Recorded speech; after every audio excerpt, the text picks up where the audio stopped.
Welcome to Kenton Teaches. Enjoy the video. You start by preparing the slide. Place a text box and enter each word or phrase as its own bulleted line so PowerPoint can animate them individually. Once done, make sure fonts and spacing are final. This avoids redoing animations later. You should also decide whether you want words, phrases, or characters to appear. This choice affects animation settings. Now select the text box so you can apply an entrance effect that will drive the one-by-one reveal.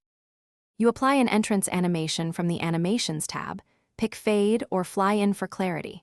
Then click Effect Options and select how text is animated. Choose by first-level paragraph to reveal lines or by letter for characters. Make sure to set Start to On-Click if you want manual pacing, or choose with previous / after previous for automated timing. You'll also adjust duration and delay so timing feels natural. Preview repeatedly and you finish by previewing in slide, show mode and rehearsing timings with presenter view so words land with your narration.